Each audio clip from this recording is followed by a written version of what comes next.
Cette cassette est une conférence de Rav Diamante de Bnei Brak sur l'éducation.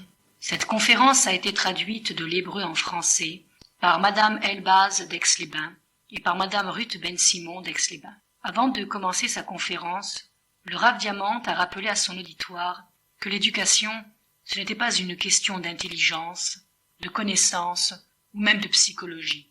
C'est une question, dit-il, de bonne volonté. C'est-à-dire que les parents, les éducateurs, doivent voir l'enfant comme une valeur suprême. Un jour, un élève du Chafetz Chaim lui demanda « À quel âge faut-il commencer l'éducation de son enfant ?» Et le Chafetz Chaim lui dit « Est-ce que vous avez un enfant? Et si oui, quel âge a-t-il » L'élève répondit « Mon enfant vient juste d'avoir 1 mois. »« Il a déjà 1 mois? C'est trop tard » lui répondit le Chafetz Chaim. L'élève fut très surpris par cette réponse. « Quoi?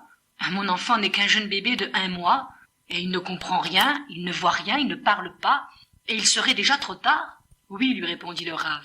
Il fallait commencer son éducation 20 ans à l'avance. C'est-à-dire que l'éducation de ton enfant doit être précédée par ta propre éducation. Car le chinour, c'est avant tout l'exemple. Si l'enfant a un père bien élevé et possédant de bonnes midotes, alors l'enfant, lui aussi, sera bien élevé et aura de bonnes midotes. Car le propre des enfants, c'est d'imiter leurs parents. Et si l'enfant voit que ses parents sont égoïstes et ne pensent qu'à eux-mêmes, alors il sera lui aussi égoïste et ne pensera qu'à lui-même. Nous avons malheureusement souvent l'impression que les enfants ne comprennent pas ce que nous disons et ce que nous faisons, et que cela n'a pas de répercussions sur eux, que ce n'est pas important. Et en pensant cela, nous les déconsidérons complètement. Et pourtant, nous savons bien, puisque nous avons été nous-mêmes des enfants, que l'enfant est impressionné par tout ce qui se passe autour de lui, et particulièrement par tout ce qui vient de ses parents. L'enfant voit tout, il enregistre tout, et tout est important pour lui. Alors, pourquoi malgré tout, continuons-nous à penser que l'enfant est trop petit pour comprendre? Eh bien, c'est parce que cela nous arrange, nous permet de nous conduire comme nous en avons envie. Pour prendre un simple exemple, eh bien nous revenons d'une longue promenade, et nous sommes fatigués et nous avons très soif. Alors nous nous précipitons dans le frigidaire, nous prenons une grande bouteille d'eau et nous buvons comme ça à même la bouteille. Et nous faisons tout cela devant notre enfant, devant ce même enfant à qui nous répétons plusieurs fois par jour qu'il faut bien se tenir à table, qu'il faut bien manger, qu'il faut se verser à boire dans un verre et ne pas se comporter comme un vorace. Mais pour excuser notre conduite, nous préférons penser que l'enfant est trop petit, qu'il n'a rien vu, qu'il n'a pas fait attention et que notre conduite ne va pas le marquer et l'impressionner. Le Rav Diamante a raconté une histoire qui lui est arrivée personnellement. Une de ses filles devait rentrer au Grand Gan, c'est-à-dire à la grande maternelle. Et 2 jours après la rentrée scolaire, il a reçu un mot de la ganénette, le conviant les parents à une réunion de parents d'élèves. Et comme dit-il, nous sommes des parents soucieux de l'éducation de nos enfants, ma femme décida d'y aller. Au cours de cette réunion, la ganénette demanda aux mères un peu plus d'attention. Elle avait, dit-elle, une remarque très importante à leur faire. « Je suis enseignante à Bnei Brak depuis 25 ans et j'enseigne à une classe de plus de 30 enfants chaque année. Et je suis donc en contact chaque année avec une 30aine de familles différentes. Et j'aimerais vous dire que vous pensez, vous les mères, ma fille est encore une toute petite fille de 5-6 ans, elle ne comprend encore rien de la vie, de tout ce qui se passe autour d'elle, et vous parlez chez vous, sans aucune gêne devant elle, de tous vos problèmes que vous avez avec votre mari, avec vos voisines. Et je peux vous dire qu'en pensant cela, vous vous trompez complètement. Votre enfant enregistre tout. Et moi, sa ganénette, je suis ce qu'on pourrait appeler son déversoir. C'est-à-dire qu'elle me raconte tout ce qui se passe à la maison. Alors je vous en prie, pour votre bien, et surtout pour le bien de votre enfant, retenez votre langue. Ayez beaucoup plus de considération pour l'intelligence de votre enfant. Ma femme m'a raconté ce que cette ganénette avait dit, et nous étions vraiment très contents et rassurés. Notre fille était entre de bonnes mains. Et c'est là qu'en vérité commence notre histoire. Car le dernier jour de l'année scolaire, j'ai demandé à ma femme d'aller trouver la ganénette de notre fille et de lui dire « Sache, ganénette très honorée, que depuis 25 ans, comme tu nous l'as appris, tu travailles comme ganénette et tu côtoies chaque année donc une 30aine de familles nouvelles. Eh bien sache que ces familles savent tout ce qui se passe chez toi par la bouche de leurs enfants qui sont, comme on pourrait dire, leurs déversoirs, et qui leur confient tout ce que toi, tu as raconté au cours de cette année à ton osérette ganénette, c'est-à-dire ton aide jardinière. On pourrait maintenant se poser la question, à savoir, comment se fait-il que cette ganénette commette la même erreur qu'elle reproche à tous les parents, et cela sans même en avoir conscience, puisqu'elle se permet de faire de la morale aux autres. D'où cet aveuglement lui vient-il? Nous savons tous que la défense de voler est un interdit de la Torah, et qu'il inclut aussi le vol moral. On sait que déranger quelqu'un de son sommeil, cela s'appelle aussi du vol. C'est même un vol très grave, car on ne peut le réparer, on ne peut, comme dans le cas d'un vol matériel, restituer l'objet du délit ou dédommager avec une somme d'argent égale. Pour le vol du sommeil, il n'y a pas de réparation. Et pourtant, c'est hélas un vol qui est très courant. Nous savons bien, par exemple, que si nous faisons trop de bruit vers le milieu de la nuit, nous allons réveiller nos voisins. Et de plus, si dans notre voisinage il y a des personnes âgées, nous pouvons être sûrs que c'est la nuit tout entière que nous leur avons gâchée, car les personnes âgées ont du mal, c'est connu, à se rendormir. Cependant, cela ne nous empêche pas, par commodité personnelle, par paresse, de crier très fort pour appeler notre femme, afin qu'elle vienne, par exemple, nous ouvrir la porte de la maison à une heure assez avancée de la nuit. Pourquoi sommes-nous si peu attentifs aux besoins de l'autre, alors que nous savons que nous allons les réveiller? Eh bien, parce que nous pensons que les conseils, les critiques, la morale, c'est bon pour l'autre, mais pas pour nous. Parce que l'amour que nous avons pour notre précieuse personne nous place en dehors de toute remontrance. Nous connaissons tous cette histoire que la Gemara nous raconte à propos d'un goy qui voulait se convertir et qui est allé trouver Shamaï en lui disant « J'accepte de me convertir si tu peux m'apprendre toute la Torah pendant que je me tiendrai sur une jambe. » Shamaï l'a renvoyé en le repoussant avec sa baguette. Le goy ne s'est pas découragé et il est allé trouver Hillel avec la même requête. Hillel lui a dit « Ne fais pas à autrui ce que tu ne veux pas que l'on te fasse. Voilà toute la Torah. Le reste, ce ne sont que des explications. Assieds-toi et apprends. » Plusieurs questions se posent à propos de la réponse de Hillel. Premièrement, comment Hillel peut-il dire que c'est là toute la Torah? On voit bien qu'on ne parle pas ici ni de Shabbat, ni des Tfilim, ni de la Kashrut, que ce n'est qu'une partie de la Torah, celle qui concerne les devoirs de l'homme envers son prochain. Rabbi Akiba lui-même a dit « Ve'ahavta l'ereacha kamocha, zeklal gadol batorah » Tu aimeras ton prochain comme toi-même, c'est un grand principe de la Torah. C'est un grand principe, mais non pas toute la Torah. Deuxièmement, pourquoi Hillel a-t-il formulé ce conseil de manière négative, à savoir « ne fais pas à autrui » et non pas comme Rabbi Akiba le fera plus tard « tu aimeras ton prochain ». Troisièmement, si c'est là toute la Torah, pourquoi Shamaï ne lui a-t-il pas dit? Ne le savait-il pas lui-même? Supposons maintenant que ce goy ait été un grand médecin et qu'un homme vienne lui dire « apprends-moi toute ta science le temps que je me tienne sur un pied ». Il est sûr et évident que le goy l'aurait renvoyé en lui disant qu'il ne peut accepter une telle requête. Alors, d'où lui est venue l'idée de demander à autrui une chose qu'il n'aimerait pas qu'on lui fasse à lui-même? Pourquoi s'est-il conduit ainsi? Eh bien, par égoïsme. C'est l'égoïsme qui pousse tout un chacun à se conduire ainsi. Si vraiment l'homme était sérieux, alors il viendrait s'asseoir et il étudierait la Torah sans formuler de conditions impossibles. Hillel, dans sa réponse, fait comprendre au goy que c'est l'égoïsme qui l'empêche de s'asseoir tout simplement et d'étudier. Élargissons l'explication. D'où nous vient cet égoïsme?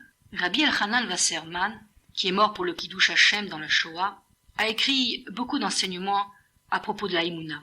Il nous rappelle que le Rambam a dit que la Emouna est un des 13 ikarim, un des 13 principes de foi. C'est en effet une mitzvah, une obligation de croire en Dieu. Et on peut s'étonner de cette demande, car comment peut-on forcer quelqu'un à avoir la foi? Ou on croit, ou on ne croit pas.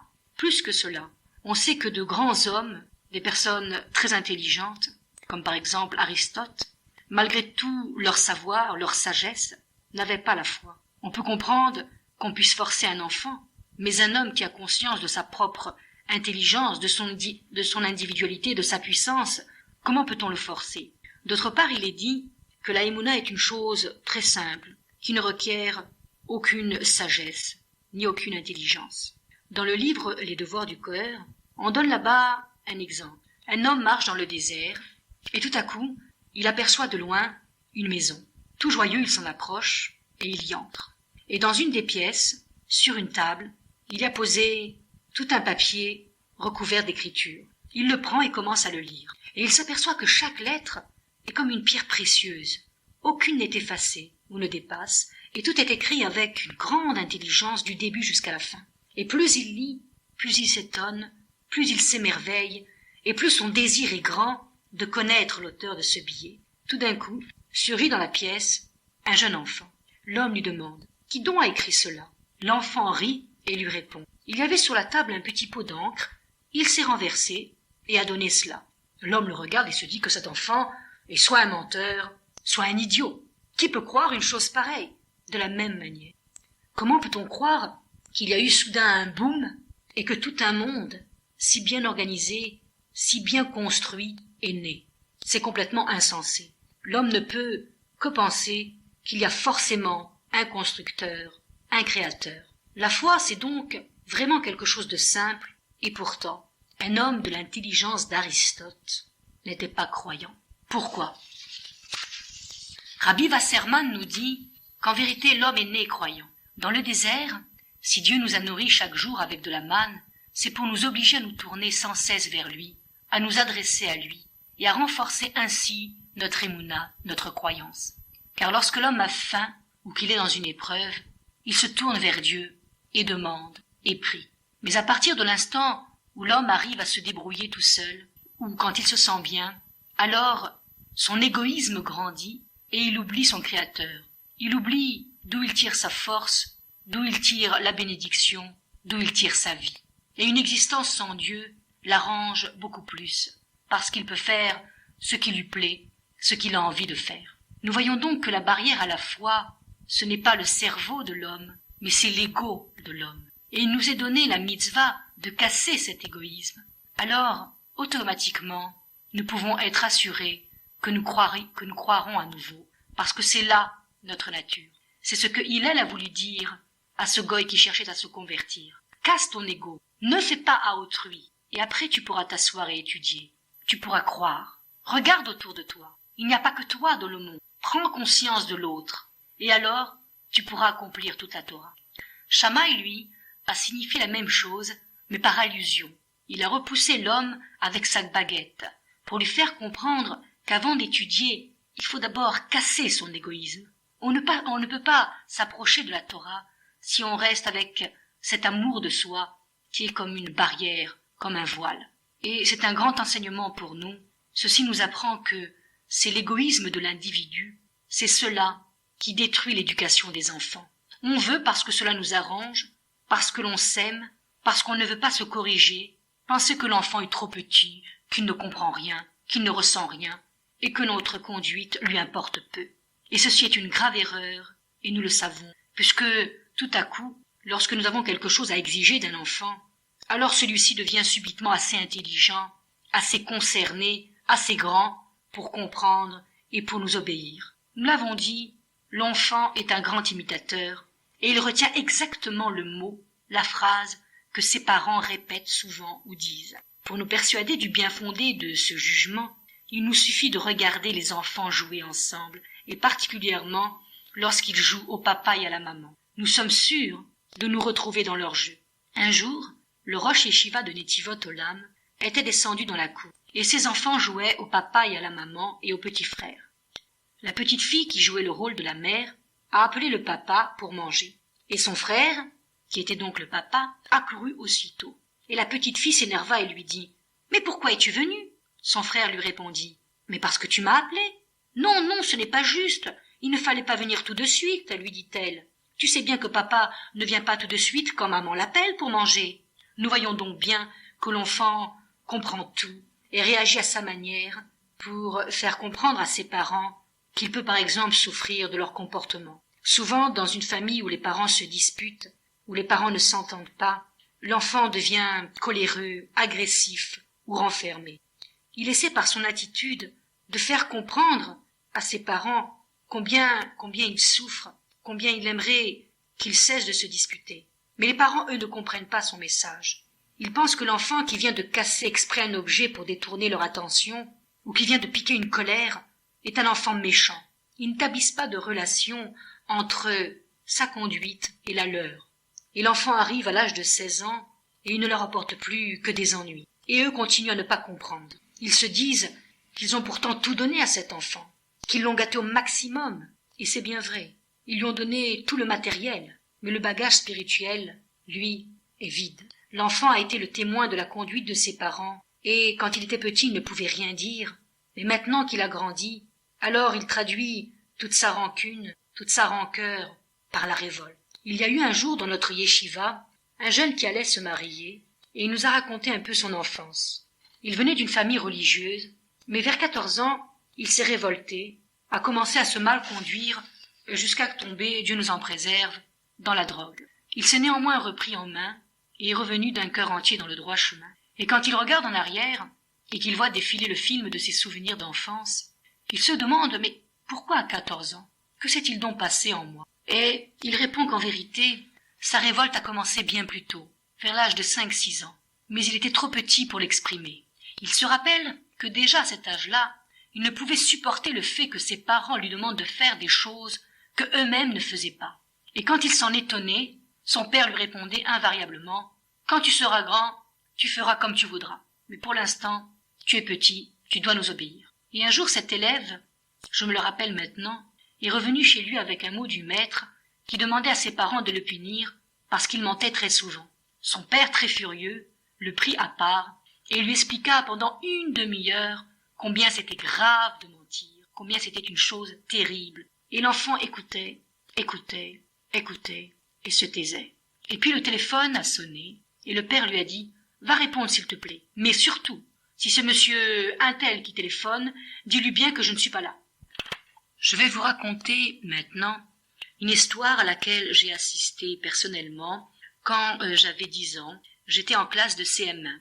Un des élèves de la classe mangeait du chewing-gum et le maître l'a fait venir à son bureau. Il n'était pas du tout content et pendant une demi-heure, il expliqua à cet élève que c'était faire preuve d'une grande insolence que de mâcher du chewing-gum en classe devant son maître. Il lui dit « Je vais appeler ton petit frère et lui-même, tu verras, te fera la leçon et tu auras bien honte. » Il fit appeler donc le jeune frère de cet élève et ce jeune frère avait lui aussi un chewing-gum dans la bouche. Alors là, le maître se mit très en colère et leur dit qu'ils préviendraient leurs parents de leur mauvaise conduite. Et à ce moment précis, on frappa à la porte de la classe. C'était le fils du maître, et qu'avait-il dans la bouche? Du chewing-gum. Toute la classe s'est mise à rire, et le maître était très confus, et il n'a plus osé rien dire. Quant à moi, je me souviens très bien que de ce jour, je n'ai pu plus rien apprendre de ce maître, car je n'avais plus confiance en lui. Il était tombé dans mon estime. D'ailleurs, j'avais déjà remarqué à plusieurs reprises que pendant la récréation, il achetait du chewing-gum à son fils.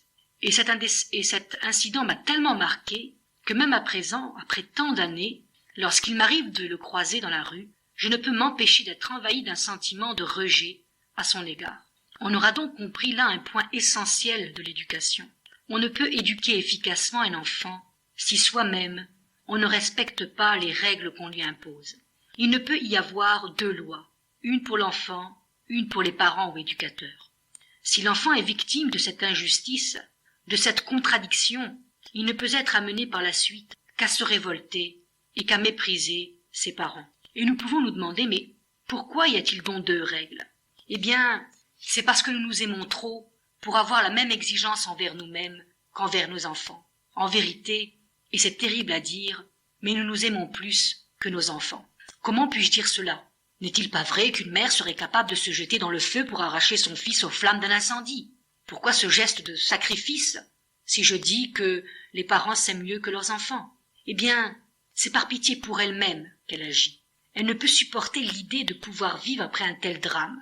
Et comme elle veut vivre, alors elle sauve son enfant. Mais par exemple, pour une chose plus simple et plus courante et plus banale, par exemple, si l'enfant essaie de détourner son père ou sa mère de son émission de télévision préférée, d'un feuilleton qu'ils suivent avec attention, on peut être sûr qu'ils ne l'écouteront pas. L'enfant appelle sa mère et lui demande de l'aider à réviser sa composition. Et elle lui répond « Plus tard, plus tard. Pour l'instant, je suis occupée. Je regarde mon émission. » Et l'enfant lui répond « Toute la semaine, tu me cours après pour que j'aie de bonnes notes. Et maintenant que je te demande de m'aider à réussir, alors tu me repousses pour regarder la télévision. Pourtant, pendant la semaine, tu m'empêches bien, toi, de regarder mon programme favori. Alors, pourquoi est-ce que je dois te faire toujours ce que tu veux ?» La mère pense en effet que sa volonté, son plaisir, doivent passer avant celui de son enfant. Et si pendant que son enfant est occupé à préparer ses devoirs et qu'elle a besoin de ses services pour qu'il aille à cet instant précis chercher des œufs chez la voisine, eh bien, elle n'hésitera pas à le déranger et à exiger qu'il arrête son étude pour lui obéir. Et pourtant, elle sait bien que le but de l'enfant, c'est d'apprendre. Et elle veut qu'il apprenne. Mais si elle a besoin de lui, alors, elle n'hésite pas à changer le but de l'enfant et à le détourner de son étude pour qu'il lui rende service. C'est la mère qui change le but sans arrêt de son enfant selon ses convenances personnelles. Et nous n'avons pas le droit de demander à nos enfants de faire quelque chose et de lui montrer que nous pouvons faire ce que nous voulons. Car par cette attitude, l'enfant ne retiendra de nous qu'une seule chose. Maman fait ce qu'elle a envie de faire, eh bien moi aussi, je veux faire ce que j'ai envie. À ce moment-là, une auditrice dans la salle est intervenue et elle a dit « Effectivement, ce que vous dites est vrai, car je me souviens que ma mère me disait « Moi, je n'obéissais pas à ma mère, mais au moins je l'écoutais. Alors toi aussi, tu dois m'écouter. » Et moi je lui répondais invariablement « Toi, quand tu étais petite, tu as décidé de faire ce qui t'arrangeait, c'est-à-dire d'écouter ta mère. Eh bien moi aussi je veux décider de faire ce qui m'arrange, et je décide qu'il m'est même permis de ne pas t'écouter. Pourquoi est-ce que tu serais la seule à décider ce qui est bon ?» L'intervention donc de cette dame vient confirmer ce que nous avons dit, à savoir que l'enfant fait ce que sa mère lui apprend à faire. Et dans ce cas précis, l'enseignement qui a été transmis de la mère à la fille était de faire ce qu'on a envie de faire, de décider soi-même quel est le bon chemin. Et le bien était de faire ce qui convenait à cette personne. Si maintenant une mère apprend à son enfant, non pas par des paroles, mais par l'exemple, qu'elle respecte tout le monde, alors l'enfant aussi respectera tout le monde. Mais si la mère apprend à son enfant qu'il ne faut respecter que les personnes qui nous paraissent respectables, étant donné que la mère et la fille n'ont pas le même caractère, ni la même vision des choses, alors forcément, elles ne respecteront pas les mêmes personnes, et il s'ensuivra des conflits. Et pourtant, l'enfant aura raison dans sa conduite, car sa mère ne lui a pas appris à respecter tout le monde, elle lui a seulement appris à respecter les gens qui nous semblaient respectables. Il est écrit dans la Torah « Respecte ton père et ta mère, afin que tes jours se prolongent. » De nos jours, on pourrait ajouter à ce commandement « Respecte ton enfant, afin que tes jours se prolongent. » Pour résumer donc tout ce que nous avons dit, nous dirons qu'en vérité, nous nous aimons plus que nos enfants, et que tout le mal vient de là. La semaine dernière, j'ai cassé chez moi un très joli plat de porcelaine. Et puis j'ai dit « Ce n'est pas grave, Mazel Tov », et puis surtout Kaparat Avonot. Mais si jamais par malheur, c'était notre enfant qui avait cassé le plat, alors il est à peu près certain que chacun d'entre nous aurait poussé des cris et on ne lui aurait pas pardonné sa maladresse. Mais on est toujours prêt à se montrer beaucoup plus indulgent et beaucoup plus compréhensif pour soi-même. Nous sommes donc pleins d'égoïsme et l'enfant nous gêne. Et si de nos jours on a 2 enfants, on se sent déjà rassasié, même plus. C'est comme si on en avait 1,5 de trop. Pourquoi ? Eh bien parce qu'on n'est pas prêt aujourd'hui à s'investir, à se donner à notre enfant. On calcule. On calcule que la venue d'un enfant, ça signifie des nuits sans sommeil, des privations, des soirées sans sortir pour aller au cinéma ou pour aller chez les amis ou pour aller danser. Et on ne veut pas renoncer à tous ces plaisirs. J'ai entendu un jour cette phrase de la bouche d'une infirmière. À quoi ça sert de se donner à son enfant, puisqu'après il ne nous donne rien en retour? Et cette phrase m'a fait sursauter, parce que je peux affirmer, moi, que cela est complètement faux. Un enfant à qui l'on donne vraiment, donne aussi. Mais c'est nous, hélas, nous adultes, qui ne savons pas voir son don, car on ne le comprend pas. On ne comprend rien à l'enfant, et on n'essaie même pas de décoder. Je prendrai ce simple exemple de l'enfant de 4 ans, qui joue dans la cour, et qui cueille une jolie fleur pour la donner à sa maman. Il est tout heureux, et c'est ravi qu'il dira « Maman, maman, je t'ai apporté une fleur. » Et que fait la mère? Elle reste concentrée sur son ouvrage, et elle ne prend même pas en considération le geste de l'enfant. Et elle répond « Pose-le là sur l'évier, je m'en occuperai tout à l'heure. Maintenant, j'ai trop de travail, je suis occupée. » Et lorsque l'enfant revient quelques instants plus tard, la fleur est toujours sur l'évier, et en plus, elle est complètement fanée. Et c'est tout triste qu'il s'exclame « Maman, la fleur est toute fanée. » Et après cela, après toutes ces attentions que l'enfant nous donne, nous témoigne, nous osons dire qu'il ne nous donne rien. Combien de fois notre enfant, voyant que nous sommes fatigués, a cherché à nous aider. Mais nous le repoussons sans cesse. Nous ne voulons pas prendre en considération son aide. On préfère qu'il joue dans la cour et qu'il nous laisse tranquilles. Mais nous devrions au contraire valoriser son geste à ses yeux et à nos propres yeux, et lui donner ne serait-ce qu'une petite occupation, même si ce petit travail ne représente pas grand-chose selon nos critères d'adultes. Je vais vous raconter une histoire qui m'a beaucoup marquée. J'étais un jour chez le médecin avec ma petite fille, et ma petite fille lui a dit « Bonjour docteur ». Et le docteur lui a demandé « Est-ce que tu es une gentille fille ?» Et avant que ma fille ne réponde, j'ai dit au docteur « Pourquoi est-ce que tu lui poses cette question ? Pourquoi par cette question veux-tu obliger ma fille à dire un mensonge ? Car c'est évident, elle va répondre qu'elle est une gentille fille. Elle ne peut pas dire le contraire. » Le docteur m'a regardé bien en face et m'a répondu « Et elle aura raison, car tous les enfants sont bons. C'est nous, les adultes, qui les rendons mauvais. » Pour en revenir à la réflexion de l'infirmière, à savoir comment peut-on arriver à ce que notre enfant s'habitue à donner, eh bien, c'est en fait très simple. Et c'est encore une fois là une question d'exemple. Si l'enfant voit que le père donne à la mère, que la mère donne au père, et que dans sa maison, il règne une telle ambiance que le père veut ce que la mère veut, et que la mère veut ce que le père veut, alors l'enfant s'attachera à de tels parents. Il s'attachera à son père, pour qui il aura une très grande admiration, et il voudra, tout comme lui, l'imiter et aider lui aussi sa maman. Le jour de mon mariage, j'ai été trouver ma mère, et je lui ai dit « Maman, je fais défiler devant mes yeux toute ma vie jusqu'à ce jour, et je vois combien de nuits sans sommeil tu as passé près de moi, combien de soucis je t'ai donnés quand tu recevais un mot de mes maîtres, combien de fatigues, de paroles, de patience tu as eu pour moi, sans parler du temps où j'étais un nourrisson et où tu devais me changer, me porter, me donner à manger.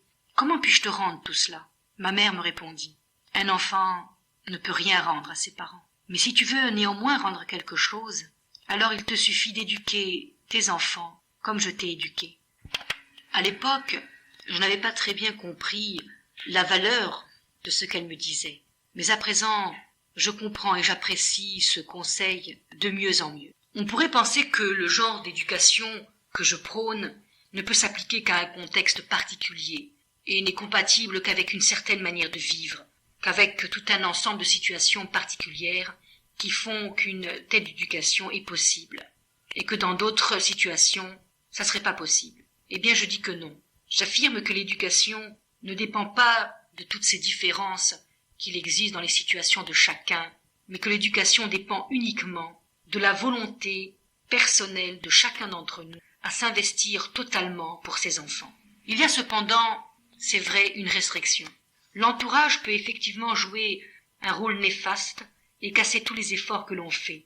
Et il nous appartient donc de nous montrer très vigilants et de ne rien accepter qui vienne de dehors. Mais cela est très très difficile, et c'est pourquoi il est préférable parfois de changer de voisinage ou même d'école. Et celui qui désire réussir sa tâche éducative sans cependant changer de milieu, eh bien il doit savoir qu'il s'engage là dans un chemin très difficile, voire même dangereux. À ce moment-là, une mère éleva la voix et dit « Tout cela est bien beau, mais si dans un foyer les parents se disputent et ne s'entendent pas du tout, comment peuvent-ils espérer réussir l'éducation de leurs enfants ? Et il est certain qu'il y a des degrés dans l'entente d'un couple. Et si un couple venait me dire qu'en 30 ans de mariage, il ne s'est jamais disputé, je lui dirais ou vous êtes des menteurs, ou vous avez oublié. Donc la dispute, le désaccord entre couples, est un fait qui existe.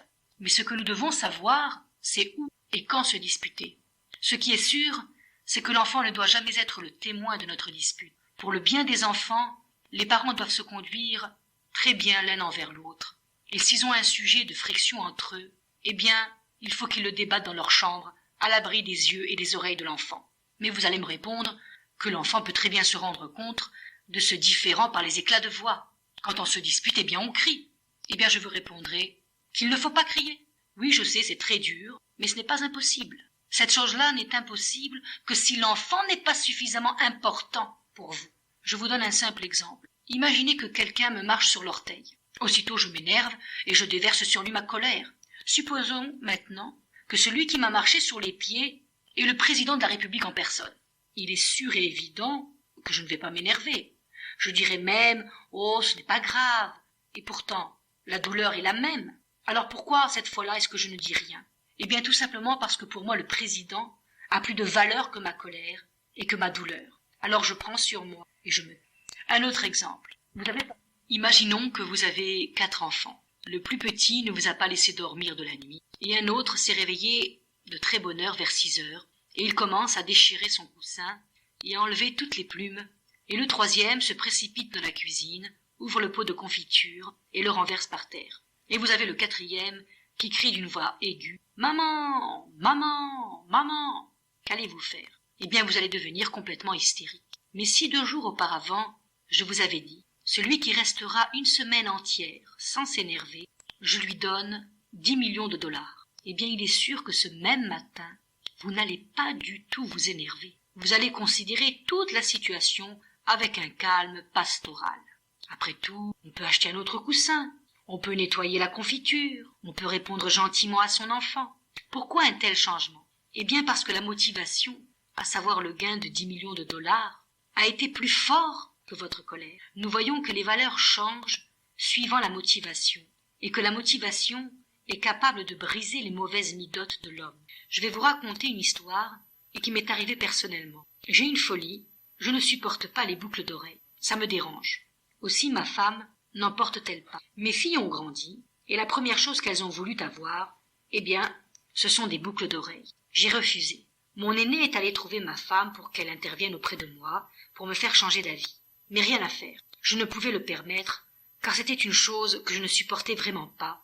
Cela me dérangeait trop. Il y a 1 an, j'étais très fatiguée et j'avais besoin de vacances. Mais comment partir en laissant une maison avec, Dieu bénisse, 11 enfants? C'est tout à fait impossible. Cependant, ma fille aînée, qui a maintenant 15 ans, nous a dit « Papa, tu peux partir. Je suis grande. Je peux très bien m'occuper de toute la famille. Va te reposer. » Mais nous avions des scrupules, ma femme et moi, à accepter son offre. Mais notre fille a tellement insisté que finalement, eh bien, nous sommes partis une semaine entière. Et elle s'est occupée pendant tout ce temps-là de la maison. Bien sûr, sa grand-mère et puis de la famille venaient la voir tous les jours, mais c'était tout de même un énorme travail pour un enfant de cet âge. Nous avons décidé, avant de revenir, de lui offrir un très beau cadeau. Ma femme m'a suggéré d'acheter un bracelet en or. Je lui ai dit non. Nous allons lui acheter des boucles d'oreilles en or. Et ma femme m'a regardée complètement stupéfaite. Quant à ma fille, lorsqu'elle a eu son cadeau, elle débordait de joie. Elle porte ses boucles d'oreilles tous les jours, et je peux vous dire que cela ne me dérange pas du tout. Au contraire, chaque fois que je les vois sur elle, je suis contente. Que s'est-il donc passé en moi? Eh bien, la motivation que j'avais de lui offrir un cadeau qui lui procurerait un grand plaisir, afin de la remercier de sa gentillesse, a été plus grande que mon horreur des boucles d'oreilles. Quand quelque chose a plus de valeur que l'amida, alors l'amida, le sentiment, se casse et se transforme. Si mes enfants sont pour moi plus importants que tout, si je veux réussir leur éducation, que cette ambition est la seule chose qui compte pour moi, alors je peux casser mes mauvaises midotes, briser ma colère, surmonter mon impatience, ma fatigue, casser mon ego, casser cet amour que j'ai pour moi et qui est une barrière entre mes enfants et moi-même. Nous comprenons plus profondément à présent pourquoi le Chafetz Chaim a répondu à son élève que l'éducation commence 20 ans avant de se marier, parce que l'éducation de son enfant passe d'abord par sa propre éducation. À propos de la Sidra Vayetse, le Midrash explique ainsi le verset « Et Yaakov prit une des pierres de l'endroit ». Parmi nos commentateurs, certains pensent qu'il y avait 12 pierres, d'autres 3 pierres et d'autres 2 pierres. Pourquoi 2? Eh bien parce que 2, c'est le minimum du pluriel. Yaakov, nous dit-on, s'est fait à l'aide de ces pierres un signe. Il s'est dit « Si ces 2 pierres se rassemblent pour n'en former qu'une seule, cela voudra dire que de moi ne sortiront que des justes, que le processus de purification des générations s'est bien achevé avec moi. En effet, nous savons que d'Avram est sorti Ismaël et les fils de Kétoura, et que de Yitzhak est sorti Esav et ses princes. Et Yaakov se demandait « Que sortira-t-il de moi ?» Et il voulait avoir un signe.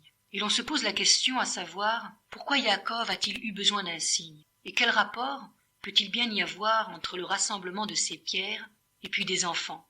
Et pourquoi Abraham et Yitzhak n'ont-ils pas eu besoin de ces signes? Pour répondre à ces questions, il nous faut prendre un exemple matériel.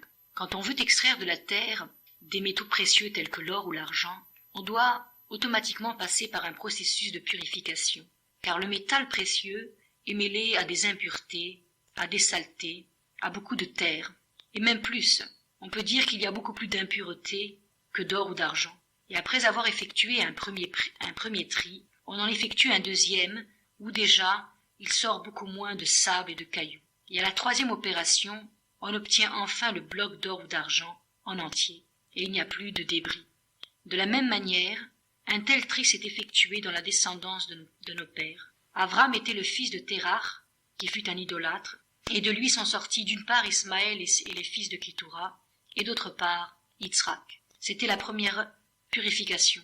Ensuite, à partir d'Yitzhak s'est effectué le deuxième tri, qui comportait déjà beaucoup moins d'impuretés, à savoir, de lui est sorti d'un côté Esav et ses princes, et de l'autre côté Yaakov. Yaakov sait donc maintenant que le processus de purification est terminé, et qu'il ne doit sortir de lui que des hommes entiers, des justes. Mais cette certitude ne lui suffit pas, car il sait très bien que le fait que ses enfants seront les enfants de la troisième génération ne le dispense pas, lui, de faire son travail d'éducateur.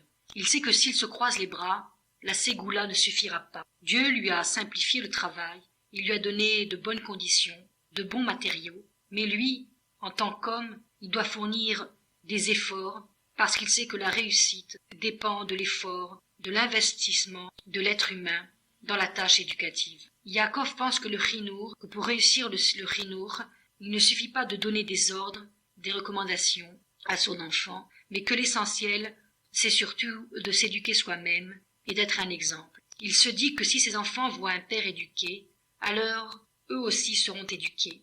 Et cette éducation commence par la vie de famille. Si les deux pierres se rassemblent, c'est-à-dire, pense-t-il, si ma femme et moi, on se rassemble, si on devient une seule chair, alors il y aura une possibilité pour réussir notre éducation, car le shalom bayit régnera dans la maison.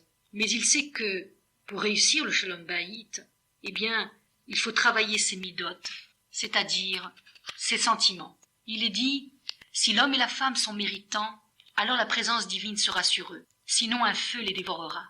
Qu'est-ce qu'on entend par le terme méritant? Cela voudrait-il dire qu'il s'agit d'une loterie, d'un hasard, d'une chance? Bien sûr que non. Le Zohar explique ainsi le terme méritant. Il dit que cela signifie, si l'homme et la femme ont travaillé leur midot, si leur âme s'est purifiée de tous les défauts, alors la shrina, la présence divine, sera entre eux. Mais s'ils restent chacun avec leur caractère, avec leur égoïsme, alors un feu les dévorera.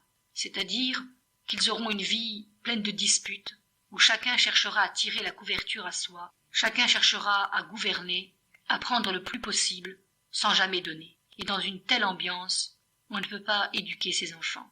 La seule possibilité pour l'homme de vivre une vie de famille dans l'entente et la bénédiction, eh bien, c'est de travailler ses midot, c'est-à-dire d'extraire ses défauts, d'apprendre à se maîtriser et de prendre conscience de la présence de l'autre. Et puis, prenons par exemple comme mida la colère. Combien de fois nous nous mettons en colère par jour après notre enfant, et celui-ci reçoit des coups de droite et de gauche, et il pense « Mon père vient de me battre pour ce que j'ai fait, mais je me souviens très bien que lui aussi, il y a 3 jours, a fait la même chose. Mon beau-père m'a raconté qu'il avait eu un de ses enfants qui avait été très turbulent, et aucune remontrance ne l'arrêtait. Il recevait aussi des gifles sans arrêt. Mais ça ne suffisait pas à calmer l'enfant, et il continuait à faire le fou. Un jour, ce même enfant a fait ce qu'il a fait, et mon beau-père lui a donné 2 paires de claques retentissantes. Et l'enfant a beaucoup pleuré, beaucoup plus qu'à l'ordinaire, et d'une telle manière que cela a alerté mon beau-père, qui l'a fait venir à lui, et qui lui a demandé « Pourquoi pleures-tu comme ça? Tu sais très bien que tu as fait telle et telle chose, que c'était très grave, et que tu méritais ta punition. » Et l'enfant a répondu La première claque, oui, mais pas la deuxième. Et mon beau-père a considéré la réponse de son enfant et a vu que celui-ci avait raison. La deuxième claque, il l'avait donnée non pas pour le corriger, mais pour soulager ses nerfs. Et il a demandé Mechila, pardon, à son enfant. Cette histoire nous montre combien nos enfants sont sensibles et combien ils savent très bien ce qu'il leur revient. Ils ont un sens très aigu de la justice. Une punition méritée est donnée vraiment pour leur bien, alors ils l'acceptent totalement. Mais s'ils sentent que l'adulte frappe d'une manière démesurée pour se soulager, alors ils n'acceptent pas la punition, et la punition est ressentie comme une injustice et n'a aucun pouvoir réparateur, donc éducatif. Nous devons donc bien comprendre qu'il y a des limites aux punitions et que chacun de nos gestes doit être mesuré et qu'il ne nous faut pas donner plus que ce que l'enfant mérite et surtout que ce n'est jamais pour nous soulager ou parce qu'on ne connaît pas d'autres moyens d'expression pour corriger notre enfant qu'il nous faut user des coups. En vérité, en matière d'éducation, l'échec et les erreurs ne sont pas dus au manque de connaissances, de psychologie ou d'intelligence, mais proviennent uniquement du manque de travail de notre part sur nos mauvaises midotes. On ne veut pas travailler sur nos défauts par paresse, par manque de volonté, par égoïsme. Alors, comme on ne veut pas faire ce travail, eh bien on trouve des justifications pour expliquer toutes nos erreurs, jusqu'à ce que nos erreurs n'en soient plus et que nous les considérions plutôt comme un système personnel d'éducation. Au lieu d'admettre qu'on s'est trompé, qu'on s'est laissé aller, eh bien on préfère dire que c'est comme ça qu'il faut agir, que c'est pour le bien de l'enfant, que l'enfant par exemple a besoin des coups, des cris, parce qu'il ne comprend que ce langage, et qu'il est donc impossible de faire autrement. J'ai assisté une fois à une conférence donnée sur l'éducation par un éducateur très très connu et très célèbre, un non religieux, qui était considéré comme une sommité en la matière. Et cet éducateur a raconté qu'il avait eu un père exceptionnel, un homme d'une très grande douceur et d'une très grande gentillesse. Jamais il n'avait vu son père élever la voix, ni se mettre en colère après personne. C'était un homme qui ne recherchait que la paix. Et un jour, il avait 10 ans, et il lui est arrivé, pour la première fois de sa vie, de mettre son père en colère. Et ce dernier est entré dans une telle fureur qu'il l'a maudit. Et cette malédiction l'avait extrêmement choqué et complètement traumatisé. Et pendant des années et des années, elle lui est restée dans les oreilles. Ce fut vraiment pour lui un très grand choc. Avant de poursuivre plus loin, j'aimerais vous demander de réfléchir et de me dire comment vous auriez réagi, vous, dans la situation de cet homme.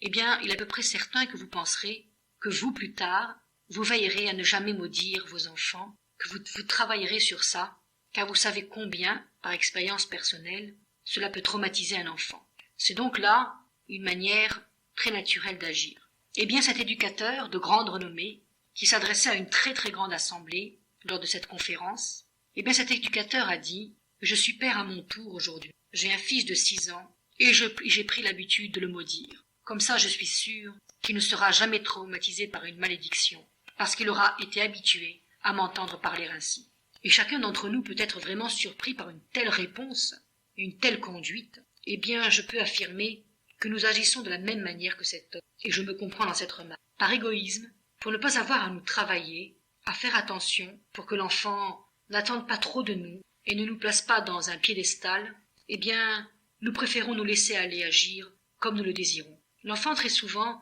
revient du cheder et il a été impressionné par ce qui s'est passé dans la journée. Et il a envie de nous raconter, à nous, ses parents. Et nous lui répondons le plus souvent « Laisse-nous, je suis fatigué, tout à l'heure tu me raconteras. » Mais dans 1 heure, il n'aura plus besoin de nous. Il a besoin maintenant, à cet instant précis, d'être écouté, calmé. Mais dans 1 heure, il n'en aura plus besoin parce qu'il se sera calmé tout seul. Et c'est souvent ainsi que nos relations avec nos enfants se passent. Nous pensons d'abord à nous et nous ne sommes jamais disponibles. Si ce n'est pas à cause de la fatigue, eh bien alors, c'est parce que nous sommes en pleine discussion avec notre voisine, avec notre mari, ou alors parce que nous écoutons une émission de radio ou parce que nous voyons un film.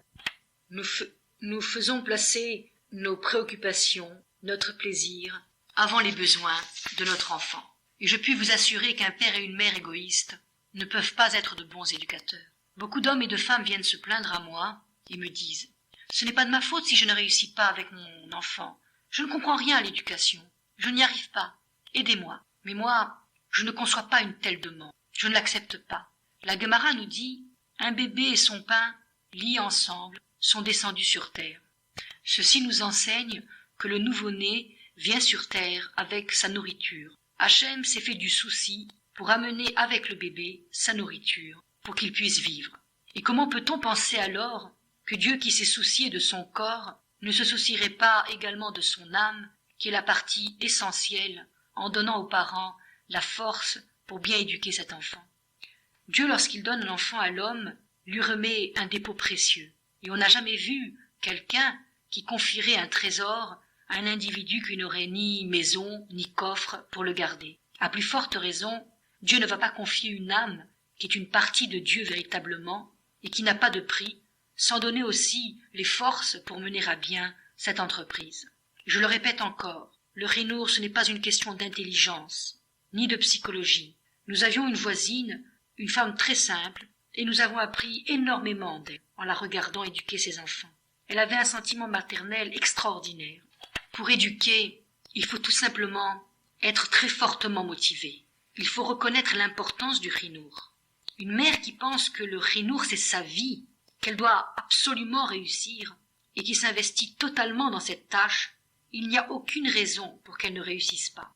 Et même plus que cela, il est dit, là où l'homme veut aller, Dieu l'aide à aller. Si je veux vraiment éduquer, si telle est ma volonté profonde, alors Dieu me donnera les forces. Il mettra dans ma bouche les mots qu'il faut pour éduquer mes enfants. Mais là, on peut se poser une question. Quelle est donc la mère qui ne veut pas éduquer son enfant? Tout le monde le veut, c'est certain. Mais il y a deux façons de vouloir. Vous avez par exemple devant vous deux personnes qui veulent toutes les deux devenir millionnaires. Et elles savent que Dieu conduit chacun dans le chemin où il veut aller. Eh bien, une va s'asseoir et va attendre, en pensant que la fortune va lui tomber du ciel. Quant à l'autre, eh bien, elle va vendre sa maison, investir son argent et essayer de le faire fructifier. Cette deuxième personne prend donc des risques, elle se donne de la peine, elle fait des efforts, et Hachem bénit ses efforts et le fait réussir. Eh bien, quant à l'autre, il ne devient pas millionnaire. Pourquoi donc? Parce qu'il a seulement le désir, la volonté, mais il ne prépare pas ce qu'on appelle le kéli, c'est-à-dire le canal pour faire venir la bénédiction. S'asseoir et désirer, cela ne s'appelle pas vouloir, mais une mère pour qui le Rhinour constitue son unique volonté, une mère qui est prête pour cela à passer des nuits sans sommeil, pour s'occuper de ses enfants, alors c'est sûr qu'elle recevra une réponse, que Dieu l'aidera, que Dieu lui dictera la bonne conduite. Mais sa volonté doit être réelle. Comment voit-on qu'une éducatrice est une bonne éducatrice? Eh bien, c'est dans les moments de difficulté, dans les moments où elle est fatiguée, triste, à bout de nerfs, et elle continue cependant à se conduire en éducatrice.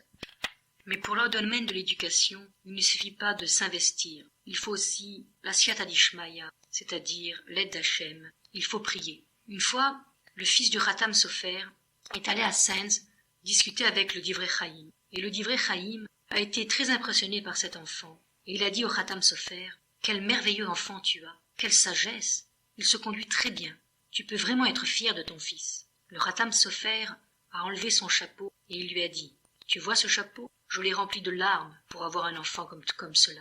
Tout vient de la tfila, mais encore faut-il savoir comment prier. » Dans la Gemara, on raconte l'histoire de deux hommes atteints par la même maladie. Ils ont prié. L'un a été guéri et l'autre non. L'un a été exaucé et l'autre non. Et celui qui a été exaucé, on nous apprend qu'il avait fait une tefila complète, c'est-à-dire du fond du cœur. Et l'autre, il n'avait simplement dit que des mots. Et Rashi explique qu'une tefila complète, c'est une tefila qui est dite avec kavana, avec attention, avec concentration, du plus profond de son cœur. Et alors on est sûr qu'on est écouté. Si tous les parents du monde s'investissaient totalement dans l'éducation et priaient chaque jour pour cela du plus profond de leur cœur, alors il n'y aurait aucun doute que nous verrions naître une génération d'enfants droits et bénis d'Hachem.